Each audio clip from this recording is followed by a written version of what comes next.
ആത്മമിത്രം ആത്മമിത്രം യേശുയൻ ആത്മമിത്രം ആത്മമിത്രം ആത്മമിത്രം. ദൈവനാമം മഹത്വപ്പെടുമാറാകട്ടെ. ആത്മമിത്രം brethren doctor മീഡിയയിലൂടെ ഞങ്ങൾ ശ്രദ്ധിക്കുന്ന ഞങ്ങളുടെ എല്ലാ മാന്യ ശ്രോതാക്കൾക്കും കർത്താവും രക്ഷിതാവുമായ ക്രിസ്തുയേശുവിൻ്റെ വിലയേറിയ നാമത്തിൽ ഞങ്ങളുടെ പ്രഭാത വന്ദനവും സ്നേഹവന്ദനവും അറിയിക്കുകയാണ്. ഇന്ന് ലോകത്തിൻ്റെ വിവിധ ഭാഗങ്ങളുള്ള ദൈവജനം കർത്താവിനെ ഓർത്ത് ആരാധിക്കുന്നതായ ഈ സുപ്രഭാതത്തിൽ ഒരു ആത്മീയ ചിന്ത നിങ്ങളോട് ചേർന്ന് പങ്കുവയ്ക്കുവാനായിട്ട് ആഗ്രഹിക്കുന്നു. അതിനാധാരമായിട്ട് ഇരിക്കുന്നത് പുറപ്പാട് പുസ്തകം 17-ാം അധ്യായത്തിൻ്റെ 1 മുതൽ 7 വരെയുള്ള വാക്യങ്ങളാണ്. അവിടുത്തെ ആ വേദഭാഗത്തിൻ്റെ ചിന്ത എന്ന് പറയുന്നത് അടിക്കപ്പെട്ട പാറ എന്നുള്ളതാണ്.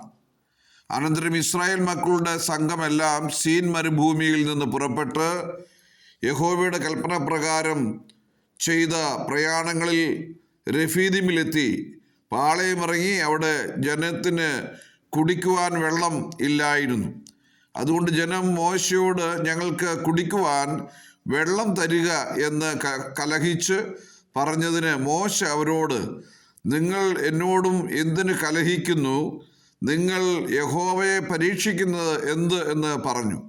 ജനത്തിന് അവിടെ വെച്ച് ദാഹിച്ചതുകൊണ്ട് ജനം മോശയുടെ നേരെ പിറുപിറുത്തു. ഞങ്ങളും മക്കളും ഞങ്ങളുടെ മൃഗങ്ങളും ദാഹം കൊണ്ട് ചാകേണ്ടതിന് നീ ഞങ്ങളെ മിസ്രയീമിൽ നിന്ന് കൊണ്ടുവന്നത് എന്തിന് എന്ന് പറഞ്ഞു. മോശ യഹോവയോട് നിലവിളിച്ചു, ഈ ജനത്തിന് ഞാൻ എന്തു ചെയ്യേണ്ടു? അവർ എന്നെ കല്ലെറിയുവാൻ പോകുന്നുവല്ലോ എന്ന് പറഞ്ഞു.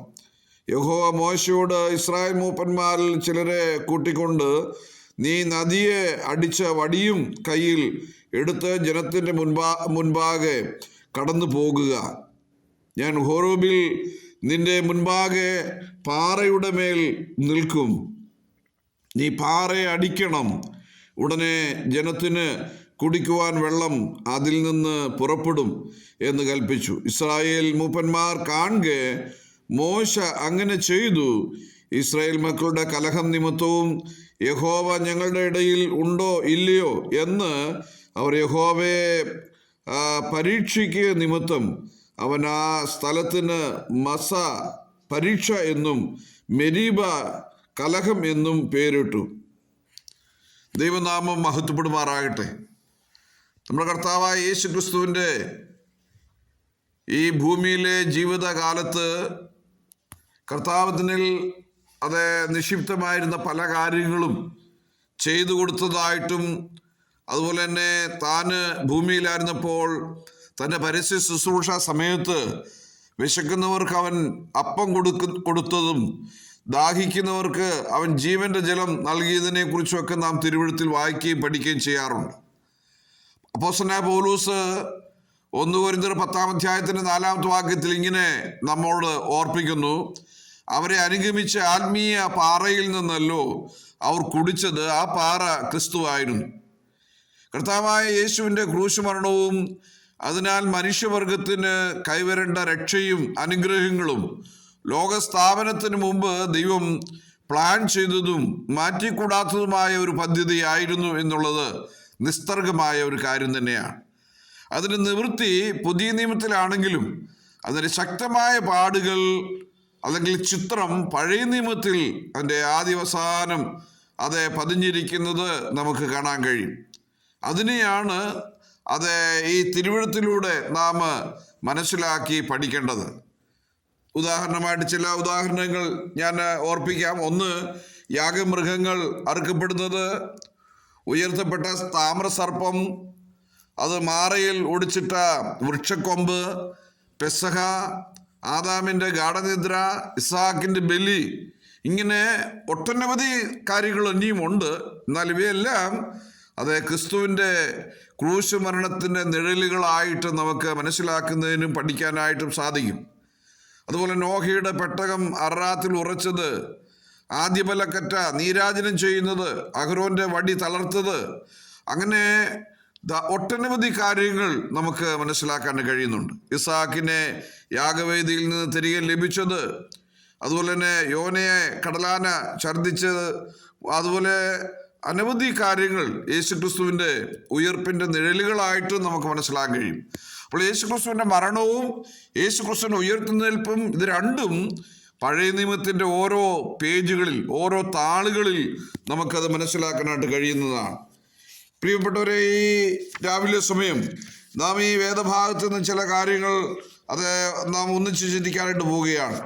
ഇവിടെ നമ്മൾ വായിച്ചു കേട്ടത് ഇങ്ങനെയാണ്. അവർ രഫീദീമിലെത്തി, അവിടെ അവർക്ക് കുടിക്കുവാനായിട്ട് വെള്ളമില്ലായിരുന്നു എന്ന് വായിക്കുന്നുണ്ട്. ഒരു കാര്യം കൂടെ ഓർപ്പിക്കാം. കാനൽ ജലം അല്ലെങ്കിൽ മരീചിയെ കണ്ട് യഥാർത്ഥ ജലമാണെന്ന് വ്യാമോഹിച്ച് ദാഹത്തിൻ്റെ മൂർച്ചയിൽ അത് ലഭിക്കുവാൻ മരുഭൂമിയിലൂടെ മുൻപോട്ട് ഓടുന്ന യാത്രക്കാർ ഒടുവിൽ കൈകാലുകൾ തളർന്ന് ഓട്ടം അവസാനിക്കുമ്പോഴാണ് ഇല്ലാത്ത ഒന്നിൻ്റെ പിന്നാലെയാണ് അവർ ഓടിയതെന്ന് പ്രലപിക്കുന്നത്. അപ്പോഴേക്കും സമയം കഴിഞ്ഞു പോയിരിക്കും. ധനത്തിൻ്റെയും പ്രതാപത്തിൻ്റെയും കീർത്തിയുടെയും ജഡാശക്തിയുടെയും പിന്നാലെ ദാഹിച്ച് ഓടുന്ന മൂഢരായ മനുഷ്യരോട് പ്രവാചകൻ പറയുന്നത് ശ്രദ്ധിക്കുക.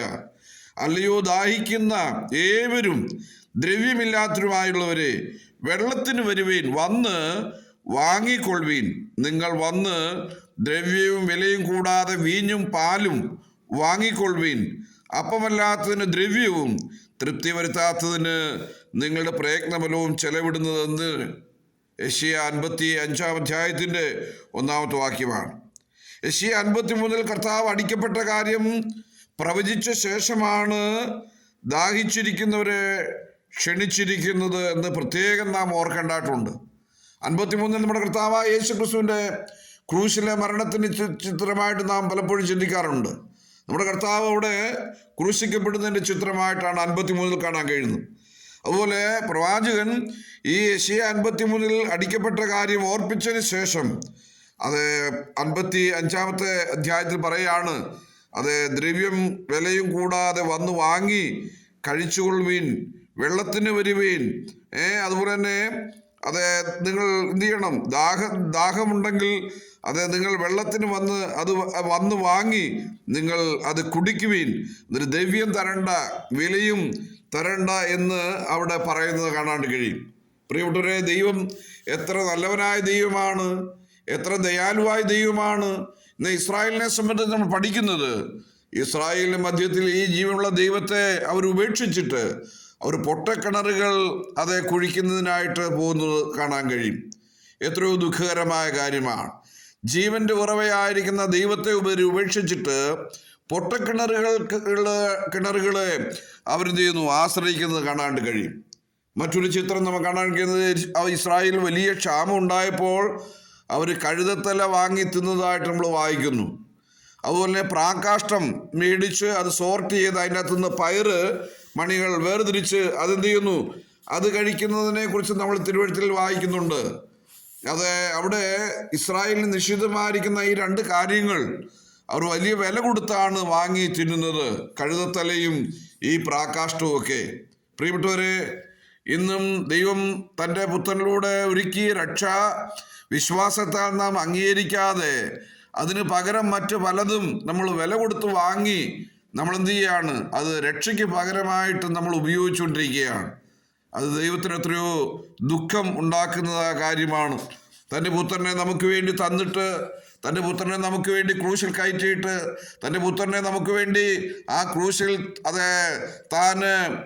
തറപ്പിച്ച് കൊന്നിട്ട് തൻ്റെ പുത്രനിലൂടെ രക്ഷ ഒരുക്കിയിട്ട് ഇന്നും മനുഷ്യൻ അന്ധവിശ്വാസികളായിട്ട് മറ്റുള്ള പല കാര്യത്തിൻ്റെ പുറകെ ഓടുകയാണ്. തങ്ങൾക്ക് നിശ്ചിതമായിരിക്കുന്ന കാര്യങ്ങൾ വലിയ വില കൊടുത്ത് വാങ്ങി തിന്നുകയാണ്. അതാണ് ഇസ്രായേൽ കഴുതത്തലയും മറ്റുമൊക്കെ വാങ്ങി തിന്നുന്നത് നമുക്ക് കാണാൻ കഴിയുന്നത്. പ്രിയപ്പെട്ടവരെ, ഇത് എത്രയോ ദുഃഖകരമായ കാര്യമാണ്. രക്ഷ ഇത്ര നിലയിൽ ദൈവം ഒരുക്കിയിട്ടും ആ രക്ഷകനായ ക്രിസ്തുവിനെ വേണ്ട എന്ന് വെച്ച് മറ്റു മാർഗങ്ങൾ അവലംബിക്കുന്നത് അത് എത്രയോ ശോചനീയമായ കാര്യമാണ്.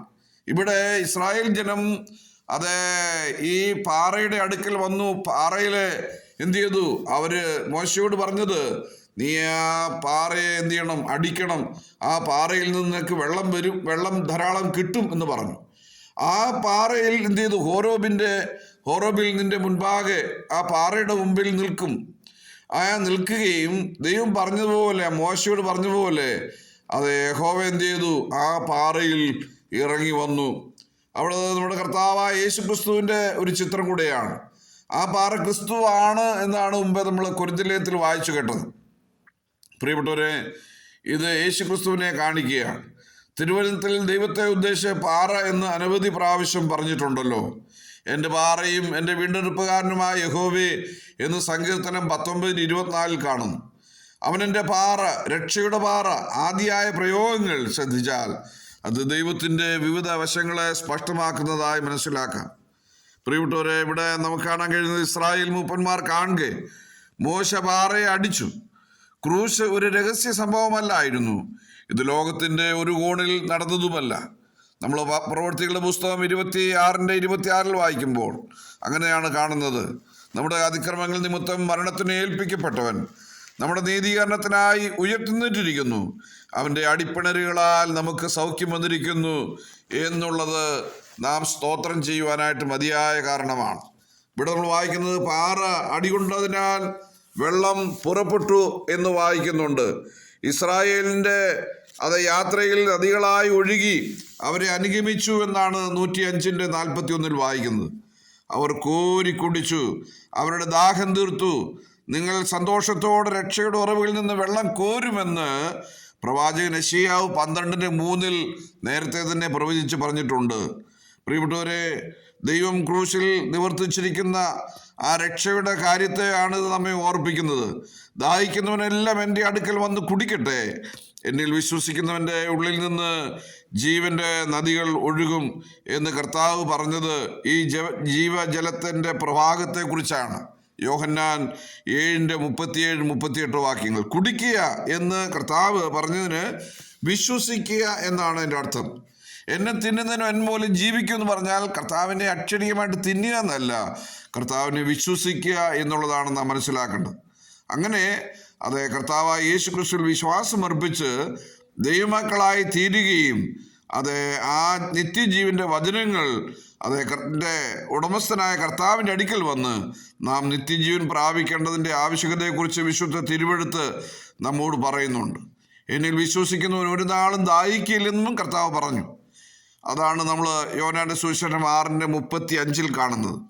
അതുകൊണ്ട് സ്നേഹിതരെ, നിന്റെ ദാഹം തീർക്കുവാൻ ഈ നല്ല കർത്താവിൽ വിശ്വസിക്കുക. എന്നെ ശ്രദ്ധിക്കുന്ന പ്രിയപ്പെട്ടവരെ, ഇതുവരെയും നിങ്ങളുടെ ജീവിതത്തിൽ ആത്മീയ ദാഹം നിങ്ങൾക്ക് പരിഹരിക്കപ്പെട്ട് കിട്ടിയിട്ടില്ല എങ്കിൽ നിങ്ങളുടെ ദാഹം തീർക്കുവാൻ നിങ്ങൾക്ക് വേണ്ടി അടിയേറ്റ, നിങ്ങൾക്ക് വേണ്ടി മുറിവുകളേറ്റ, നിങ്ങൾക്ക് വേണ്ടി രക്തമൊഴുക്കിയ ആ കർത്താവിൻ്റെ അടുക്കലേക്ക് വന്ന് ആ കർത്താവുമായിട്ട് ബന്ധപ്പെട്ടാൽ നിങ്ങൾക്ക് രക്ഷ പ്രാപിക്കാണ്ട് കഴിയും. ആ കർത്താവ് നിങ്ങളെ വിളിക്കുന്നു. നിങ്ങൾ അവൻ്റെ ശബ്ദം കേട്ട് അവൻ്റെ അടുക്കലേക്ക് വന്നാൽ അവൻ നിങ്ങളെ സ്നേഹിക്കുകയും അവൻ നിങ്ങളെ നിങ്ങളുടെ പാപങ്ങൾക്ക് പരിഹാരം തരികയും ചെയ്യും. അവൻ അപ്പന് മക്കളോട് കരുണ തോന്നുമല്ലേ, യഹോവയ്ക്ക് നിന്റെ ഭക്തന്മാരോട് കരുണ തോന്നുന്നു വായിക്കുന്നു. അതുകൊണ്ട് നമ്മുടെ പാപങ്ങൾ എത്ര കടും ചുവപ്പായിരുന്നാലും അത് ഹിമം പോലെ വെളുപ്പിക്കുവാൻ നമ്മുടെ കർത്താവിന് കഴിയും. ആകയാൽ പ്രിയപ്പെട്ടവരെ, നിങ്ങൾ ഇതുവരെയിട്ടും ഈ ആത്മീയ ദാഹം പരിഹരിച്ചിട്ടില്ല എങ്കിൽ നമ്മുടെ കർത്താവായ യേശു ക്രിസ്തുവിൻ്റെ ക്രൂശിലെ മരണത്തിൽ വിശ്വാസം അർപ്പിച്ച് ആത്മീയ ദാഹം പരിഹരിക്കപ്പെടുന്നതിനും അതോടൊപ്പം തന്നെ ആത്മരക്ഷ കരസ്ഥമാക്കി നിത്യജീവന്റെ ഉടമസ്ഥ അവകാശമുള്ളവരായി ഈ ഭൂമിയിൽ ജീവിക്കുകയും നമ്മുടെ കർത്താവായ യേശു ക്രിസ്തുവിൻ്റെ വരവെങ്കിൽ നിങ്ങൾ അവനോടൊപ്പമായിട്ട് എടുത്തുകൊള്ളപ്പെടുവാനായിട്ട് ഇടയാകുകയും ചെയ്യും. അത് കർത്താവിനെ രക്ഷിതാവും കർത്താവുമായി സ്വീകരിച്ചില്ല എങ്കിൽ കർത്താവായ യേശു ക്രിസ്തു നിങ്ങളെ സ്വീകരിക്കുകയില്ല എന്നുള്ളത് നിങ്ങൾ ഓർത്തുകൊള്ളണം. അതുകൊണ്ട് അന്ന് ആർക്കും റെക്കമെൻഡ് ചെയ്യാനായിട്ട് സാധിക്കുകയില്ല. ഇന്നാണ് സുപ്രസാദ കാലം, ഇപ്പോഴാണ് രക്ഷാദിവസം. അതുകൊണ്ട് ഈ രക്ഷാദിവസത്തിൽ, ഈ സുപ്രസാദ കാലത്തിൽ നിങ്ങളുടെ കർത്താവിനെ നിങ്ങളുടെ ജീവിതത്തിൻ്റെ രക്ഷിതാവും കർത്താവുമായി സ്വീകരിച്ച് ദൈവമക്കളായി തീരുവാനും വരാനുള്ള വലിയ കോപത്തിൽ നിന്ന് രക്ഷപ്പെടുവാൻ ഈ രാത്രിയിൽ നിങ്ങൾ ആ ക്രൂശിലേക്ക് നോക്കുകയും ചെയ്യേണ്ടത് ആവശ്യമാണ്. ആര് ക്രൂശിലേക്ക് നോക്കുന്നു, ആര് ക്രൂശിലേക്ക് വരുന്നു, അവർക്ക് ആത്മരക്ഷ പ്രാപിക്കുവാനും ആത്മീയ സന്തോഷം അനുഭവിക്കുവാനും നിത്യരക്ഷയുടെ കാരണഭൂതരായി തീരുവാനും ഇടയായിത്തീരും. അതുകൊണ്ട് ഈ നിത്യരക്ഷ നിങ്ങൾക്ക് സൗജന്യമായിട്ട് ലഭിക്കും. പക്ഷേ നിങ്ങൾ നിങ്ങളുടെ പാപങ്ങളെ ഏറ്റുപറയേണ്ട ആവശ്യകതയുണ്ട്. ഈ രാവിലെ ദൈവം നിങ്ങളെ അതിനായിട്ട് സഹായിക്കട്ടെ. ഈ സന്ദേശം കേൾക്കുന്ന പ്രിയപ്പെട്ടവരെ, നിങ്ങളുടെ ജീവിതത്തിൽ കർത്താവ് എല്ലാ നന്മകളും എല്ലാ അനുഗ്രഹങ്ങളും നൽകുവാൻ ദൈവത്തിന് പ്രസാദമാണ്. നിങ്ങൾ അവൻ്റെ അടുക്കലേക്ക് വന്ന് ഈ രക്ഷിതാവുമായിട്ട് ബന്ധപ്പെട്ടാൽ നിങ്ങളുടെ ജീവിതം ധന്യമായി തീരും. ദൈവം നിങ്ങളെ അനുഗ്രഹിക്കും. ദൈവനാമം ഇന്നു മുതൽ എന്നേക്കും മഹത്വപ്പെടുമാറാകട്ടെ.